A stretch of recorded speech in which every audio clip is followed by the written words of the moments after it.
Bien, continuando con el análisis de las disposiciones generales, me quedan tres artículos, dos en realidad, el artículo 16 y 17, para luego ya analizar lo que falta, que es el procedimiento administrativo y penal, la denuncia penal, etc. El artículo 16 es algo ya mencioné en el primero de los videos de la clase de hoy. Prevé concretamente la extinción de la acción penal por pago, lo que se denomina fuga del proceso, bala de plata, etc., que marca una especie de incongruencia del legislador, que por un lado te dice que no pagar impuestos en forma dolosa es grave y en algunos casos es constitutivo de un delito penal, pero por otro lado te dice, si vos vas y arreglás con el fisco, nacional o provincial, y pagás en determinadas condiciones que ahora vamos a ver, la acción penal se extingue, o sea, no sos delincuente.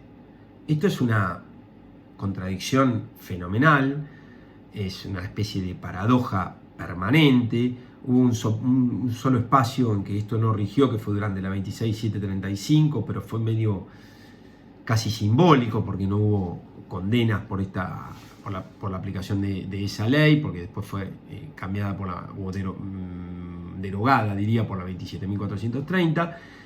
Pero lo interesante del caso es que en definitiva el legislador aprieta pero no ahorca, digamos. Te dice que no pagar impuestos es serio, pero después te dice, si venís y pagás en las condiciones del artículo 16, se extingue la acción penal, ¿no? El artículo 16 dice, en los casos previstos en los artículos 1 y 2, o sea, agrega la evasión agravada, que originalmente en la primera bala de plata no estaba, 3, 5 y 6, que son de seguridad social, aprovechamiento indebido de subsidios y las dos evasiones de seguridad social. En esos 5 casos que tienen condición objetiva de punibilidad, el legislador decide que si te allanás a la pretensión fiscal, concretamente dice, si aceptan y cancelan en forma incondicional y total las obligaciones evadidas, aprovechadas o percibidas indebidamente y sus accesorios, hasta los 30 días hábiles posteriores al acto procesal por el cual se le notifique fehacientemente la imputación penal que se le formula, la acción penal se extingue. Es decir, le da un plazo de caducidad corto, porque son 30 días hábiles posteriores al acto procesal por el cual se le notifique fehacientemente la imputación penal, que en general la doctrina entiende que es la citación a indagatoria, y de ahí tenés 30 días hábiles para decir, bueno, pago y extingo la acción penal. Pago si tengo, ¿no? Este es un problema no menor. Por eso digo que este artículo 16 en realidad hay que relacionarlo con esas normas que les mencioné en el primero de los videos, que han ido apareciendo, como la 26.476 en el 2008, la 27.260 en el 2016 y la 27.541 en el 2019, y ahora el nuevo proyecto que anda por la cabeza del Poder Ejecutivo Nacional, que con la crisis patente que hay de recaudación, etcétera, es un hecho que va a haber otra moratoria más. Y no me sorprendería, no me consta porque todavía no leí el texto del proyecto, pero no me sorprendería que a la par que las leyes que mencioné anteriormente, también contemple la posibilidad de adherir un plan de facilidades de pago. Es decir, lo que la ley no trata expresamente, la ley penal tributaria, porque la ley penal tributaria dice que hay que extinguirlo en forma incondicional y total. Parecería que uno no puede hacerlo en un plan de 120 cuotas. Pero fíjense, cada tanto aparece una ley distinta para determinado tipo de obligaciones evadidas, pero generalmente el periodo que comprende es muy amplio, que dice, bueno, además de que vos tenés el 16, por un tiempito te doy el artículo tal de la ley 25, en este caso 27.541, artículo 10, les recomiendo que lean ese artículo. Vamos a tener la posibilidad, o va a tener la posibilidad, mejor dicho, el involucrado en un delito penal, de extinguir la acción penal, no ya, como dice acá, en forma incondicional y total, sino que en un plan de pagos, con la evidente ventaja de poderlo hacerlo en cuotas. Debo decir que cuando no estuvo ninguno de estos regímenes especiales que permiten la extinción de la acción penal por pago en cuotas, primero la suspensión de la acción penal, porque recién con el último pago uno extingue, obviamente en estos planes de facilidad de pago, si uno deja de pagar, durante todo ese tiempo estuvo suspendido el curso de la acción penal, y ahí si uno se le cae el plan de pagos, renace la potestad punitiva del Estado. Pero lo que quiero decir lo que quiero marcar es que este artículo 16, la famosa bala de plata, en definitiva en la práctica cada tanto se desnaturaliza con alguna de estas leyes que te permiten extinguir la acción penal en cómodas cuotas, digamos.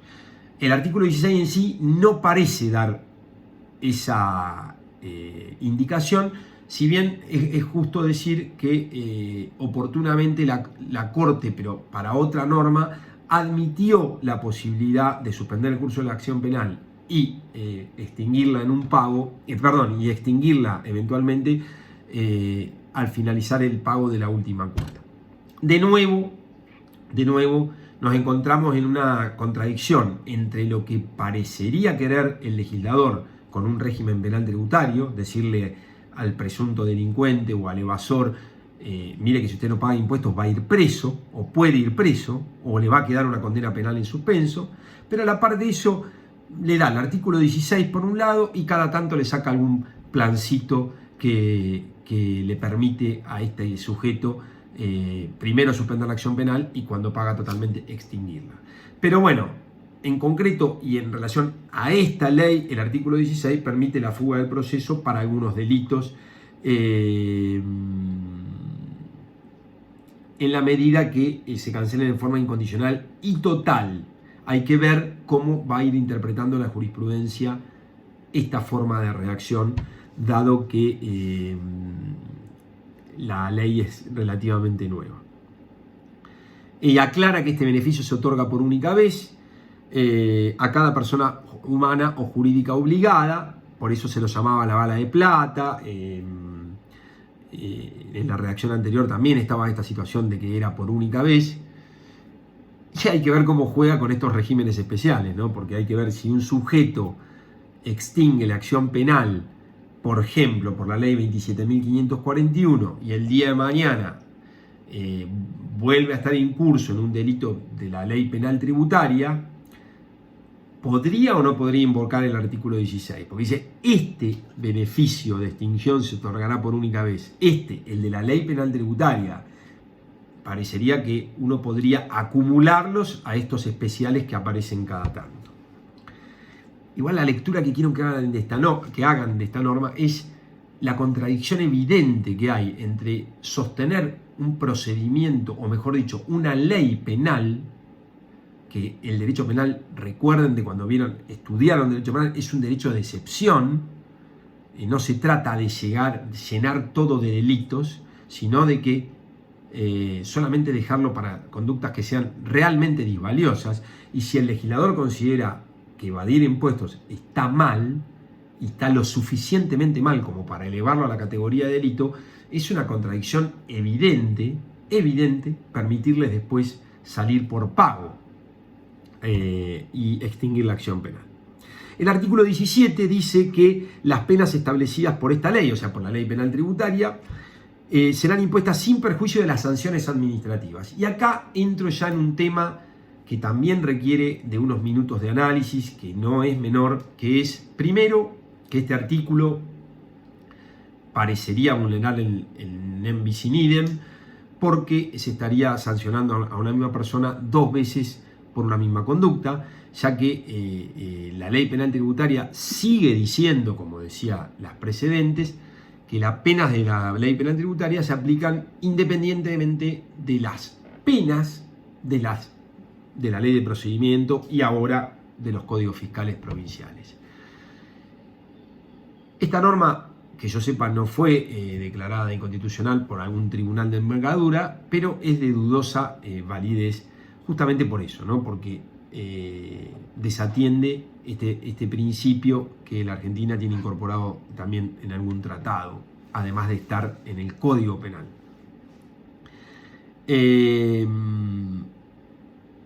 Bien, de allí ya quiero pasar justamente al título 5, que es un tema que generalmente al alumnado le cuesta entender, que es cómo se vincula el procedimiento determinativo de oficio, que va a ser causa eficiente o necesaria para determinados delitos de la ley penal tributaria, cómo se vincula con el proceso penal tributario. El principio sería este: para aquellos delitos que tienen una condición objetiva de punibilidad, como por ejemplo la evasión simple, la evasión agravada, no se puede denunciar penalmente, es decir, el fisco no puede realizar la denuncia penal si no está determinada la deuda. O sea, que para el delito de evasión simple, el fisco recién va a incoar la denuncia penal si dictó la resolución determinativa de oficio. Por eso no pueden ver este video desentendiéndose de lo que ya aprendieron antes. Hay que volver a repasar el procedimiento determinativo de oficio, porque hay una evidente vinculación entre la necesidad imperiosa que tiene el fisco de determinar el monto del impuesto con la posibilidad de denunciarlo penalmente. ¿Tiene lógica esto? Sí, claro, la tiene. El fisco no puede decir que tal sujeto cometió el delito de evasión simple si al menos no tiene dictado el acto administrativo de determinación de oficio. Porque el acto administrativo de determinación de oficio va a decir que el contribuyente debe más de 1,5 millones, por ejemplo, de impuesto a las ganancias para tal periodo fiscal. Hasta que no lo diga el acto determinativo de oficio, no es factible la denuncia penal. Hay un requisito prejudicial, digamos. Y de hecho, si la denuncia penal la formula en tercero, ante una fiscalía o ante un juez, se manda a instruir el procedimiento determinativo de oficio en AFIP o en el organismo provincial respectivo para ver si se da la condición objetiva de punibilidad. ¿Está claro esto? Es decir, una vez dictada la resolución determinativa de oficio, el fisco está, si se dan las condiciones, si se da el monto y si se da la conducta típica, es decir, si el monto que el contribuyente adeuda es por una conducta dolosa de evasión, o incluso pudiendo ser una conducta dolosa, aún así el fisco no está obligado a hacer la denuncia penal. Puede abstenerse de hacerlo si considera que no hubo delito. Pero si considera que hubo delito, con el acto determinativo de oficio dictado, formula la denuncia penal, aunque el acto determinativo de oficio esté recurrido por el contribuyente. Y entonces aquí sí, se abren dos caminos. Por un lado, está la resolución determinativa de oficio dictada por el fisco, que el contribuyente vamos a suponer que la lleva al Tribunal Fiscal de la Nación, la apela, pero no hay que esperar que el Tribunal Fiscal resuelva. Con el acto administrativo de determinación de oficio dictado por el fisco está habilitado a denunciar penalmente. Y aquí empiezan los problemas. ¿Por qué? Porque entonces vamos a tener dos procedimientos, uno judicial y otro de carácter administrativo, pero ante un tribunal independiente como es el Tribunal Fiscal, es decir, con nota jurisdiccional también, tramitando en forma simultánea.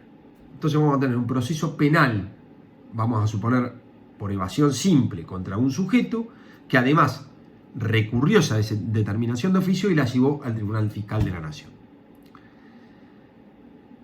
El riesgo de escándalo jurídico está a la vista, porque vamos a suponer que por la razón que sea, el juez penal el día de mañana lo absuelve al contribuyente, o sea, lo considera inocente, considera que no debe el impuesto, por ejemplo, porque puede considerarlo inocente porque no desplegó la conducta típica, pero justamente que no haya desplegado la conducta típica puede incluir que en realidad ese impuesto no se deba, que no se haya utilizado mal ese diferimiento, esa exención, o que no haya habido una conducta evasiva, que esa facturación que el fisco decía que era apócrifa no lo fuera. En definitiva, que sea inocente y que no deba el impuesto. Pero paralelamente tenemos el Tribunal Fiscal resolviendo que el impuesto lo debe. Ahí hay un escándalo jurídico posible.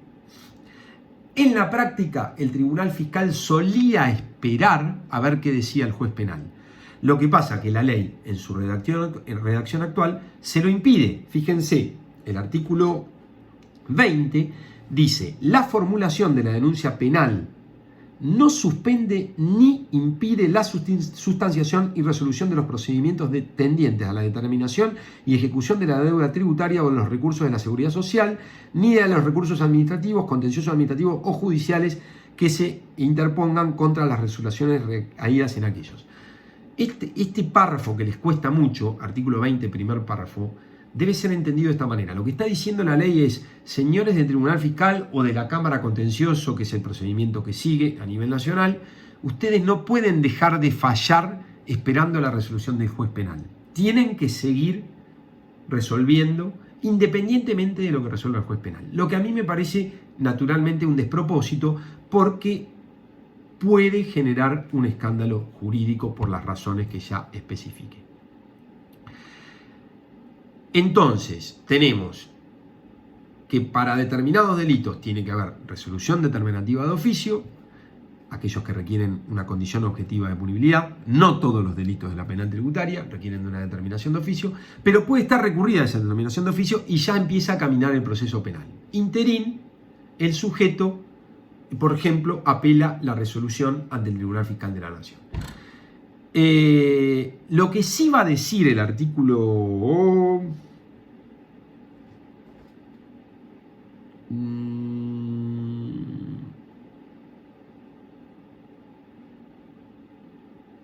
El artículo 20, segundo párrafo, es que la autoridad administrativa, es decir, AFIP o ARBA, no puede aplicar la sanción de multa que habría aplicado, de no ser constitutivo, además de un delito penal, hasta tanto se expida el juez penal. Entonces, tenemos que separar bien, y quiero ser bien específico en este tema.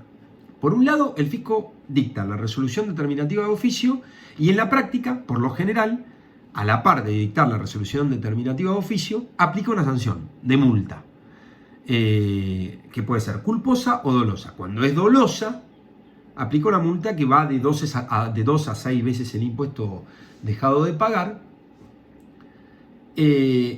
siempre y cuando el impuesto determinado en esa resolución determinativa no sea superior al 1,5 millones. Porque ahí, si el fisco considera, además, por superar el 1,5 millones, que se dan el resto de las condiciones, por ejemplo, del artículo 1 en la ley penal tributaria, el fisco se abstendrá, dice la norma, artículo 20, segundo párrafo, de aplicar sanciones. No podría, porque ahí el escándalo jurídico sí es grosero, porque imagínense que el fisco aplica una multa y el día de mañana el juez penal dice que soy inocente. ¿Cómo me aplicaron una sanción de carácter penal, como es la multa, aunque lo haga una autoridad administrativa, si después el juez penal me declara inocente? Para evitar ahí sí el escándalo jurídico en relación a la parte sancionatoria, aunque no está evitado en relación a la determinación del impuesto, pero para evitar el escándalo en la parte sancionatoria, el fisco nacional o provincial se va a abstener de aplicar sanciones cuando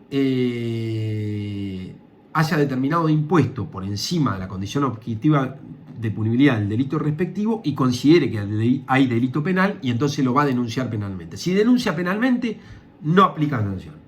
Si no denuncia penalmente porque considera que no hay mérito para eso, que está facultado para hacerlo porque considera que no hay delito, en ese caso sí podría considerar que no hay delito, pero que podría aplicar una multa.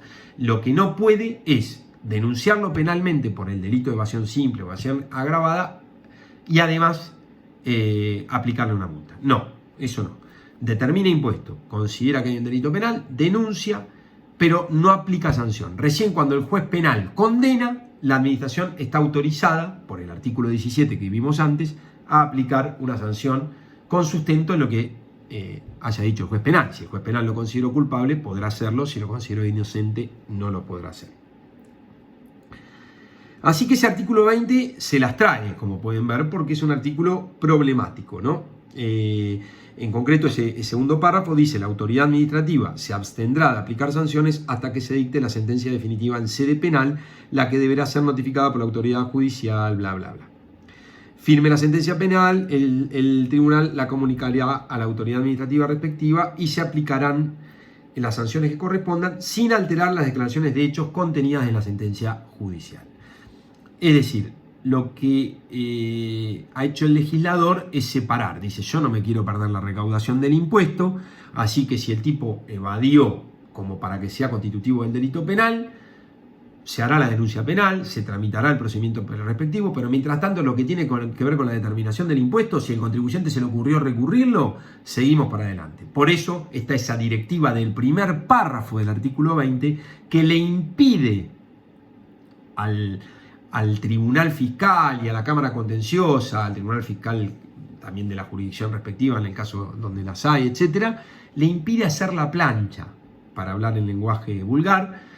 Tiene que resolver, y ahí el escándalo jurídico está presente, porque tiene que resolver sobre el impuesto, pero si mañana el juez penal lo declara inocente y además dice no se debe ningún impuesto, la contradicción o el escándalo jurídico es evidente, está mal resuelto en la ley.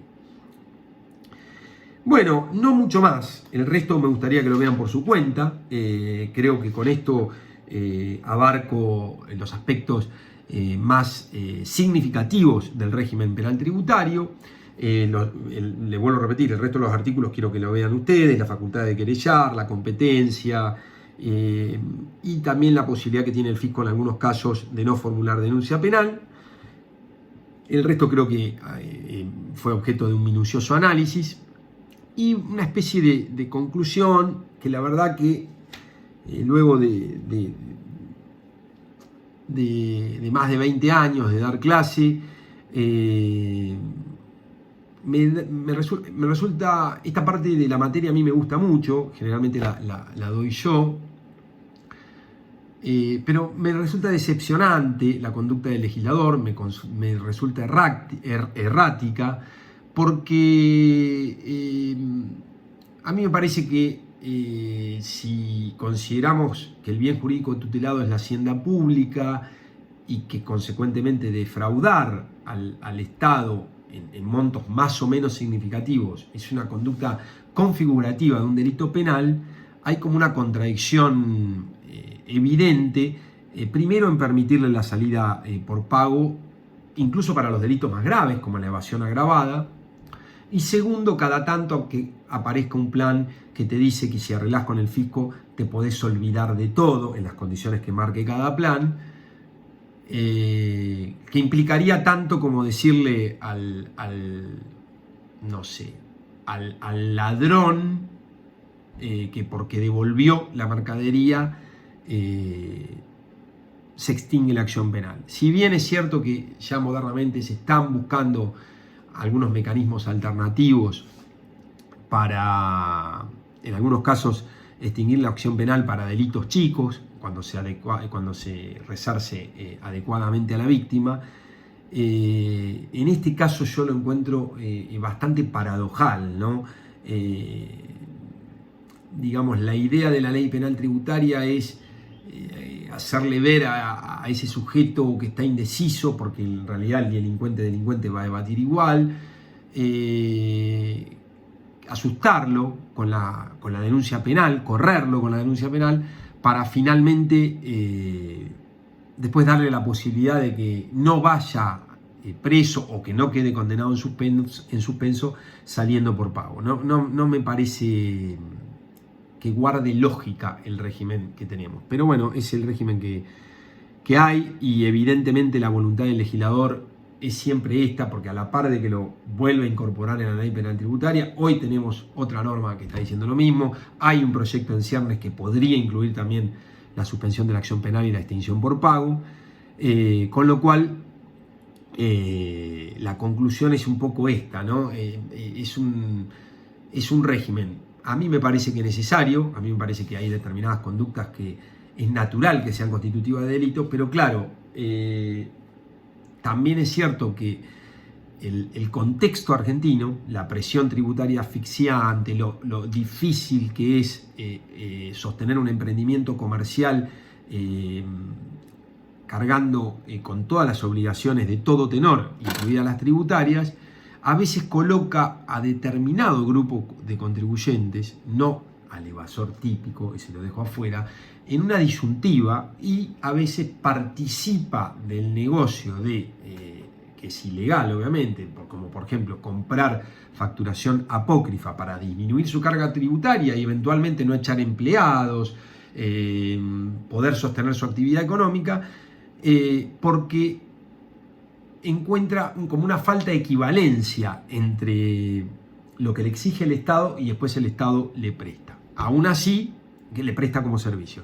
Aún así, es una contradicción indisimulable y la práctica viene demostrando, en todos estos 20, 25 años, que finalmente siempre aparece alguna salvaguarda para que el sujeto regularice, pague y extinga de ese modo la acción penal. Bueno, nada más. Muchas gracias.